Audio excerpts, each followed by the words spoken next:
On arriving at Chester, at which place we intended to spend 2 or 3 nights, we put up at an old-fashioned inn in Northgate Street, to which we had been recommended.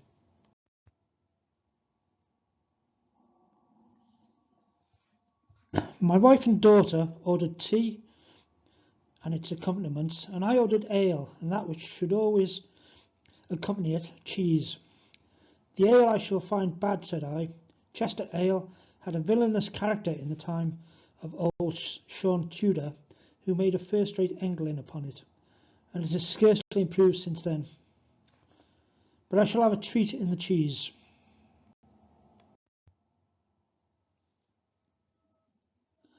Cheshire cheese has always been reckoned excellent, and now that I'm in the capital of the cheese country, of course I shall have some of the very prime.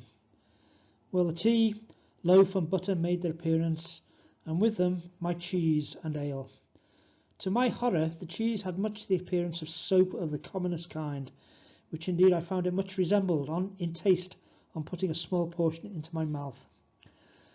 Ah, said I, after I'd opened the window and ejected the half-masticated morsel into the street, those who wish to regale on good Cheshire cheese must not come to Chester, no more than those who wish to drink first-rate coffee must go to Mocha.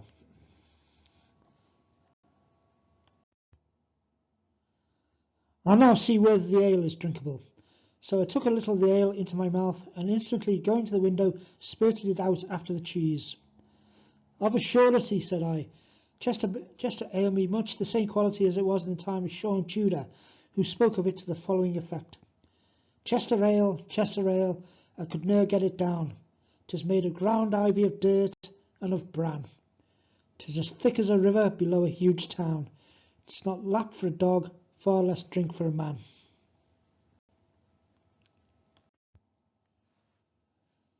Well, if I have been deceived in the cheese, I have at any rate not been deceived in the ale, which I expected to find execrable. Patience, I shall not fall into passion, more especially as there are things I can fall back upon. Wife, I will trouble you for a cup of tea. Henrietta, have the kindness to cut me a slice of bread and butter. Upon the whole, we found ourselves very comfortable in the old-fashioned inn, which was kept by a nice old-fashioned gentlewoman, with the assistance of her servants, namely a boots and 2 strapping chambermaids, one of which was a Welsh girl, with whom I soon scraped acquaintance. Not, I assure the reader, for the sake of the pretty Welsh eyes which she carried in her head, but the sake of the pretty Welsh tongue which she carried in her mouth, from which I confess occasionally proceeded sounds which, however pretty, I was quite unable to understand.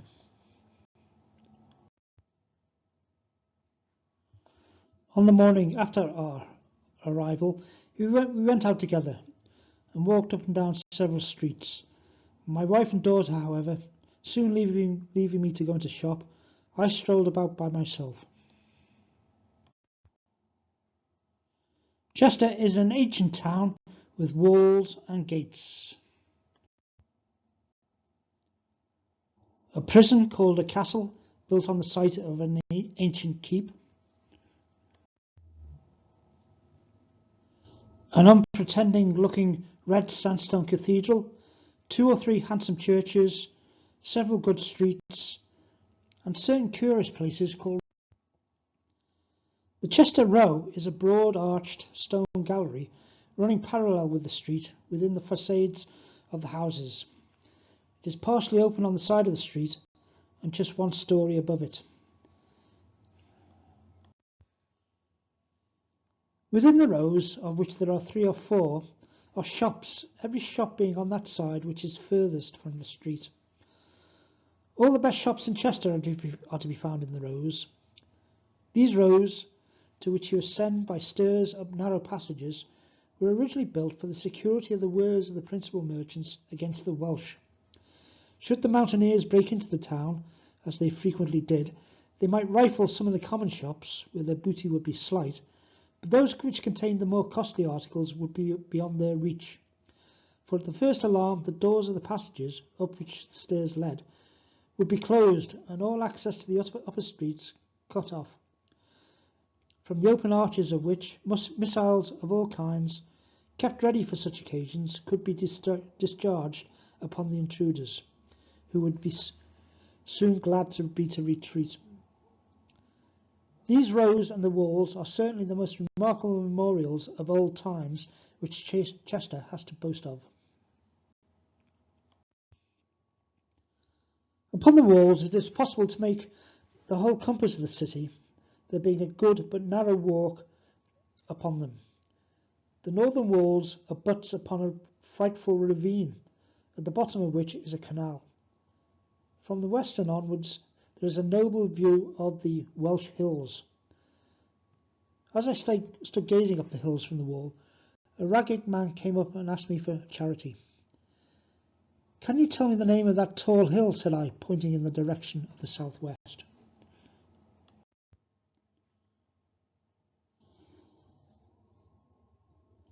"That hill, sir," said the beggar, "is called Moel Vammer. Ought to know myself something about it, as I was born at its foot." "Mole," said I, "a bald hill. Vammer, maternal and motherly. Moel Vammer, the mother mole." "Just so, sir," said the beggar.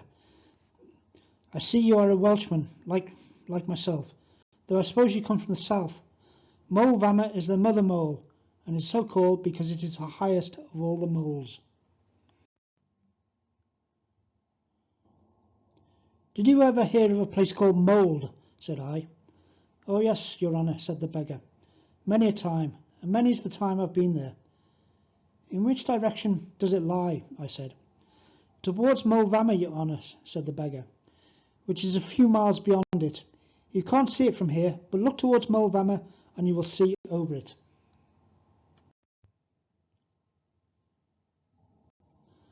"Thank you," said I, and gave something to the beggar, who departed after first taking off his hat.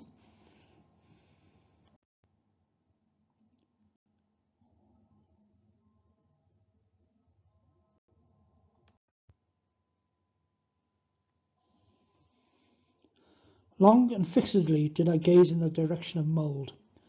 The reason which induced me to do so was the knowledge of an appalling tragedy transacted there in old times, in which there is every reason to suppose a certain Welsh bard called Lewis Glyn Cothi had a share. This man, who was a native of South Wales, flourished during the times of the Wars of the Roses. Besides being poetical, he was something of a military genius, and had a command of foot in the army of the Lancastrian Jasper, Earl of Pembroke, the son of Owen Tudor and half-brother of Henry VI. After the Battle of Mortimer's Cross, in which the Earl's forces were defeated, the warrior bard found his way to Chester, where he married the widow of a citizen and opened a shop without asking the permission of the Mayor, who with the officers of justice came and seized all his goods, which according to his own account filled 9 sacks, and then drove him out of the town. The bard, in a great fury, indicted an auld, in which he invites Reinald ap Griffith ap Blethyn, a kind of predatory chieftain who resided a little way off in Flintshire, to come and set the town on fire and slaughter the inhabitants in revenge for the wrongs he had suffered, and then proceeds to vent all kinds of imprecations against the Mayor and people of Chester, wishing among other things that they might soon hear that the Dee had become too shallow to bear their ships, and a certain contagious disorder might attack the wrists of great and small, old and young, laity and clergy, that grass may grow in their streets, that Lar and Cilvach, Welsh saints, might slay them, that dogs might snarl at them, and the King of Heaven, with the saints Brynach and Non, might afflict them with blindness.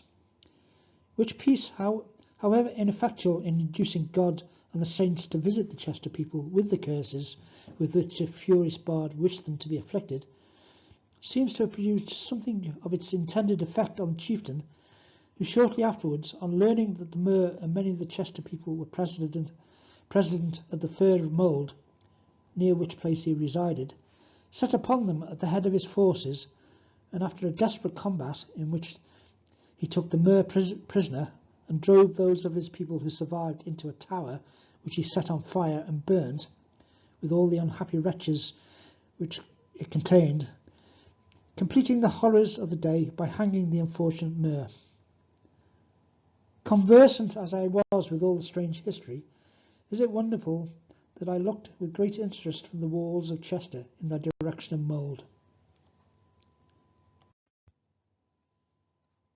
Once again did I make the compass of the city upon the wall.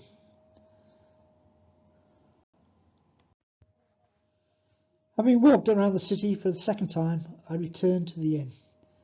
In the evening I went out again, passed over the bridge, and then turned to the right in the direction of the hills. Near the river on my right, on a kind of green, I observed 2 or 3 tents resembling those of gypsies. Some ragged children were playing near them, who, however, had nothing of the appearance of the children of the Egyptian race, their locks not being dark, but either of flaxen or red hue, and their features not delicate and regular, but coarse and uncouth, and their complexions not olive, but rather inclining to be fair. I did not go up to them, but continued my course till I arrived near a large factory. I then turned and retraced my steps into the town. It was Saturday night, and the streets were crowded with people, many of whom must have been Welsh, as I heard the Cambrian language spoken on every side.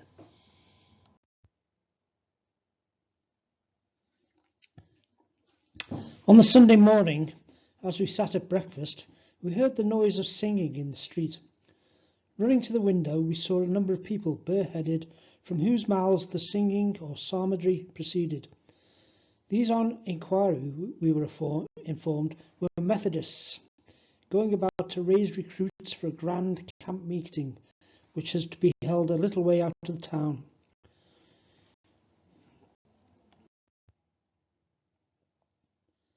We finished our breakfast, and at 11 attended divine service at the cathedral.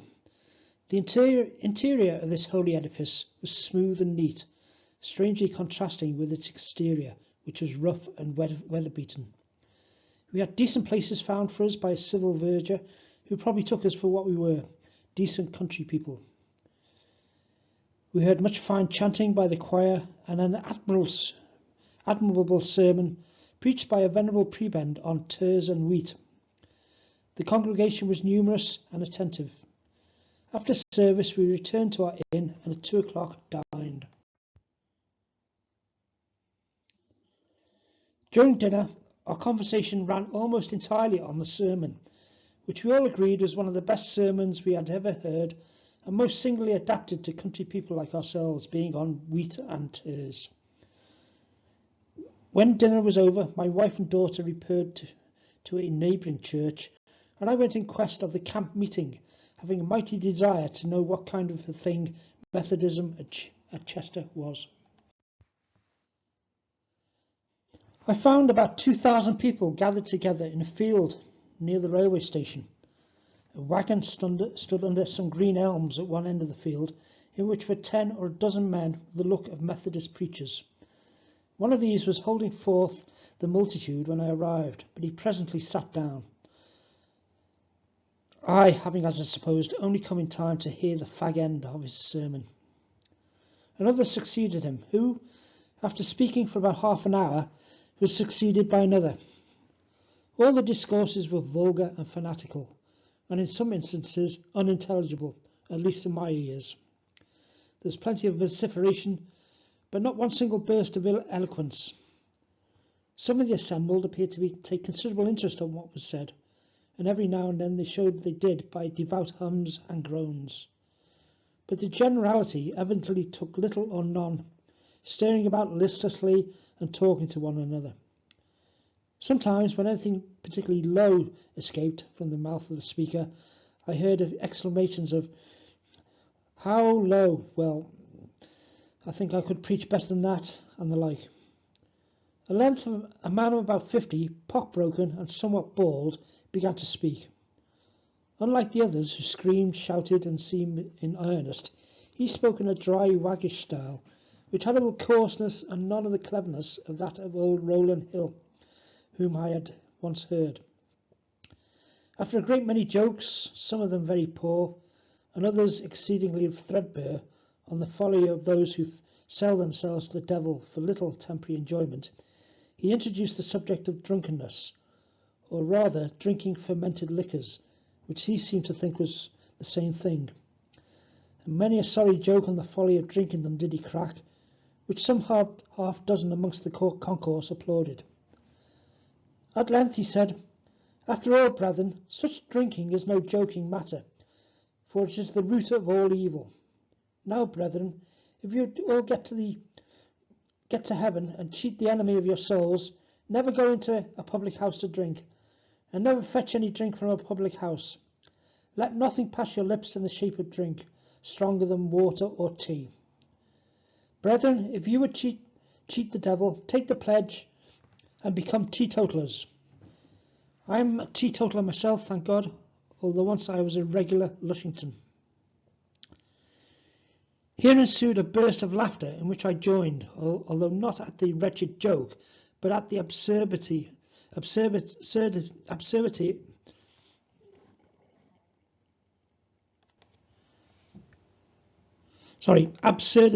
the argument. For according to that argument, I thought my friends, the Spanish and the Portuguese, must be the most moral people in the world, being almost all water drinkers. As the speaker was proceeding with his nonsense, I heard someone say behind me, "A pretty fellow that, to speak against drinking and public houses. He pretends to be reformed, but he is still as fond of the lush as ever. It was only the other day I saw him reading out of a gin shop." Now that speech I did not like, for I saw at once that it could not be true. So I turned quickly round and said, "Old chap, I can scarcely credit that." The man whom I addressed, a rough and ready-looking fellow of the lower class, seemed half disposed to return me a savage answer. But an Englishman of the lower class, though you would call his word into question, is never savage with you, provided you call him old chap, and he considers you by your dress to be his superior in station. Now I, who had called the word of this man into question, had called him old chap, and was considerably better dressed than himself. So after a little hesitation he became quite gentle, and something more, for he said in a half apologetic tone, "Well, sir, I did not exactly see him myself, but a particular friend of mine heard a man say that he heard another man say that he was told that a man heard that fellow—" "Come me," I said, "a man must not be convicted on evidence like that. No man has more contempt for the doctrine which this man endeavours to inculcate than myself. No one has more contempt for this doctrine which this man endeavours to inculcate than myself, for I consider it to be got up partly for fanatical, partly for political purposes. But I will never believe that he was seen lately coming out of a gin shop. He is too wise, or too cunning for that." I stayed listening to these people till evening was at hand. I then left them, and without returning to the inn, strolled over the bridge to the green where the tents stood. I went up to them. 2 women sat at the entrance of one. A man stood by them, and children, who I had before seen, were gambling near at hand. One of the women was about 40, the other was some 20 years younger. Both were ugly. The younger was a rude, stupid-looking creature with red cheeks and redder hair. But there was a dash of intelligence and likewise wildness in the countenance of the elder female, whose complexion and hair were rather dark. The man was about the same age as the elder woman. He had rather a sharp look and was dressed in hat, white frock coat, corduroy breeches, long stockings and shoes. I gave them the seal of the evening. "Good evening to your honour," said the man. "Good evening to you, sir," said the woman, while the younger mumbled something probably to the same effect, but which I did not catch. "Fine weather," said I. "Very, sir," said the elder female. "Won't you please to sit down?" And reaching back into the tent, she pulled out a stool which she placed near me. I sat on the stool. "You are not from these parts?" said I, addressing myself to the man. "We are not, your honour," said the man. "We are from Ireland." "And this lady," said I, motioning with my head to the elder female, "is, I suppose, your wife?" She is, your honour, and the children which your honour sees are my children. And who is this young lady? I said, motioning to the uncouth-looking girl. The young lady, as your honour is pleased to call her, is the daughter of a sister of mine who is now dead, along with her husband. We have her with us, your honour, because if we did not, she would be alone in the world. And what trade or profession do you follow? Said I. We do a bit in the tinkering line, your honour. Do you find tinkering a very profitable profession? Said I. Not very, your honour, but we contrive to get a crust and drink by it. That's more than I ever could, said I. Has your honour then ever followed tinkering? Said the man. Yes, said I, but I was soon let off, and became a minister, said the elder female. Well, your honour is not the first indifferent your honour is not the first indifferent tinker that's turned out a shining minister. Why do you think me a minister? Because your honour has the very look and voice of one. I was kind in your honour to come to us here in the Sabbath evening in order that you might bring us God. What do you mean by bringing you God? Said I. Talking to us about good things, sir, and instructing us out of the holy book.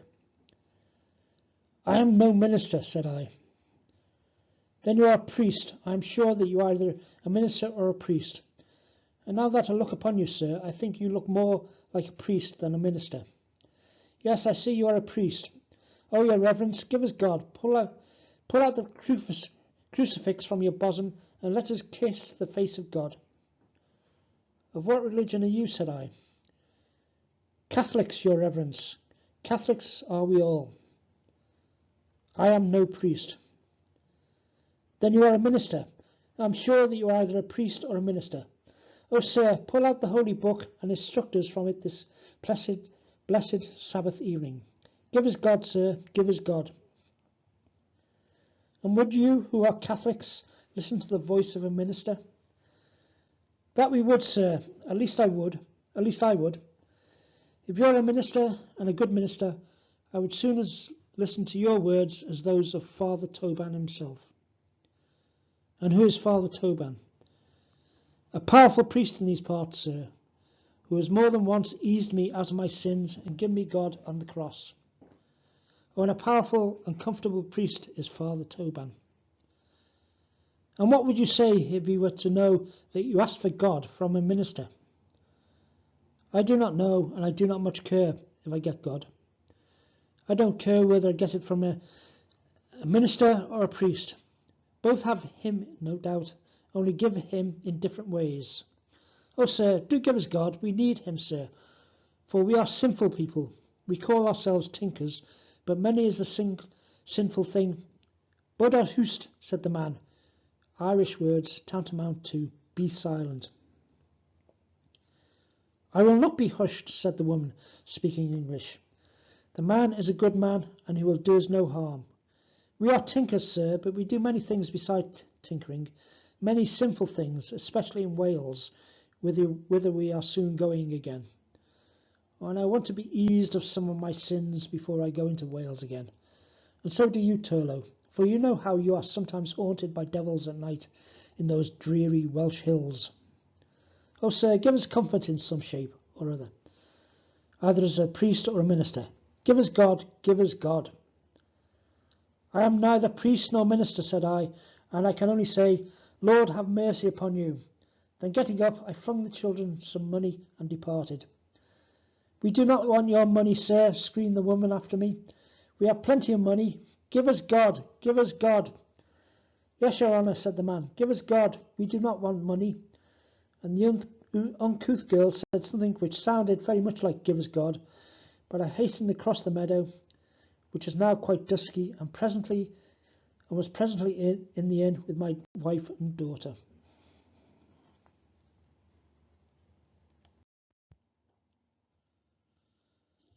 On the afternoon of Monday, I sent my family off by train to Llangollen, which place we had determined to make our headquarters during our stay in Wales. I intended to follow them next day, not in train, but on foot, as by walking I should be better able to see the country between Chester and Llangollen than by making the journey by the flying vehicle. As I returned from the inn from the train, I took refuge from a shower in one of the rows or covered streets to which I have already said one ascends by flights of steps. Stopping at a bookstall, I took up a book which chanced to be a Welsh one. The proprietor, a short, red-faced man, observed me reading the book, asked me if I could understand it, and I told him that I could. "If so," said he, "let me hear you translate the 2 lines on the title page."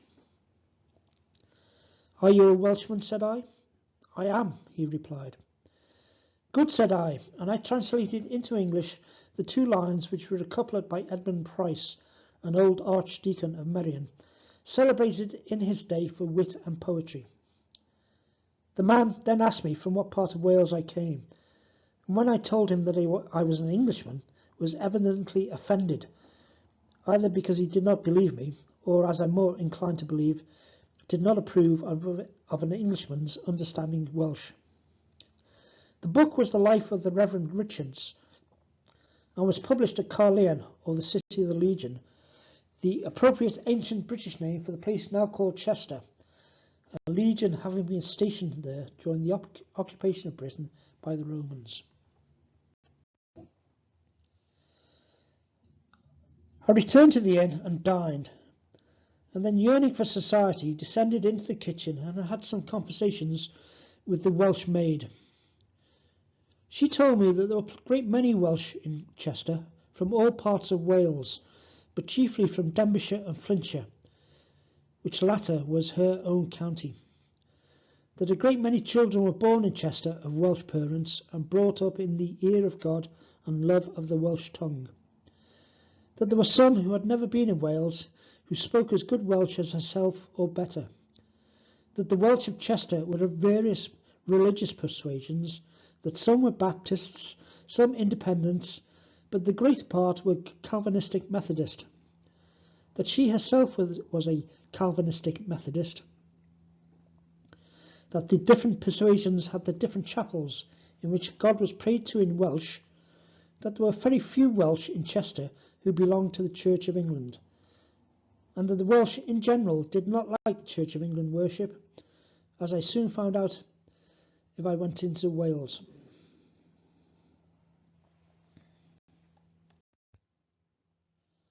Later in the evening, I directed my steps across the bridge to the green where I had discoursed with the Irish itinerants.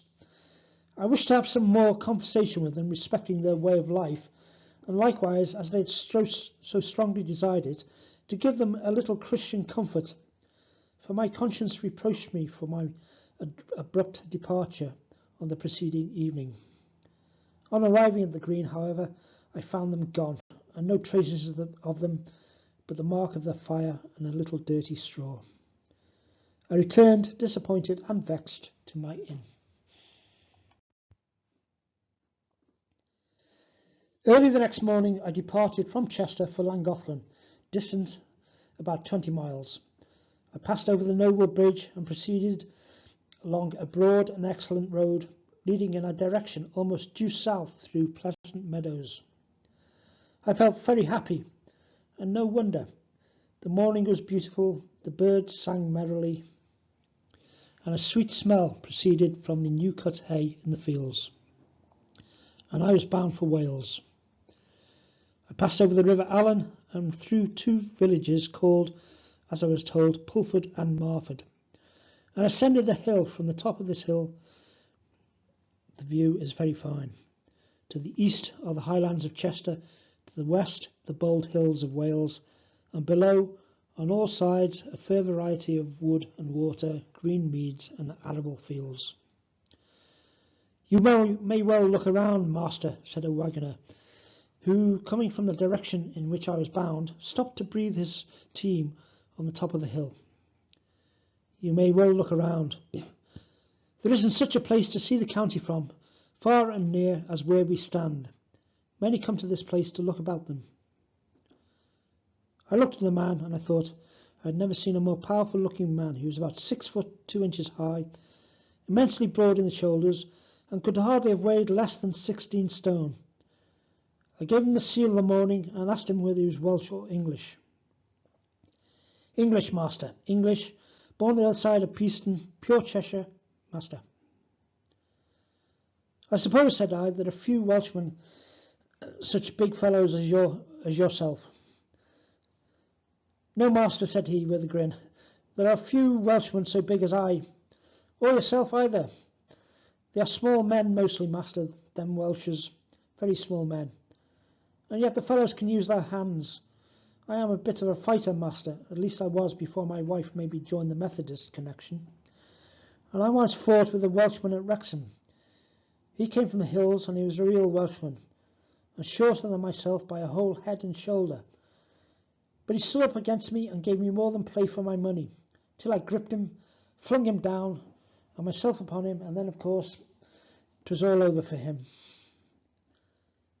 You are a noble man, said I, and a credit to Cheshire. Will you have sixpence to drink? Thank you, master. I shall stop at Pelford, and I shall be glad to drink your health in a jug of ale. I gave him sixpence and descended the hill on the other side. I gave him sixpence and descended the hill on one side, while he, with his team, descended it on the other. A genuine Saxon, said I dare say just like many of those who, under Hengist, subdued the plains of Lugur and Britain. Taliesin called the Saxon race the coiling serpent. He'd have better called it the big bull. He was a noble poet, however. What wonderful lines upon the whole are those in his prophecy, in which he speaks of the Saxons and Britain, and of the results of their struggle. A serpent which coils and with fury boils, from Germany coming, with armed wings spread, shall subdue and shall enthrall the broad Britain all, from the Lochlin Ocean to Severn's bed. And British men shall be captives then, to strangers from Saxonia's strand. They shall praise their God, and hold their language as of old, but except wild Wales, they shall lose their land.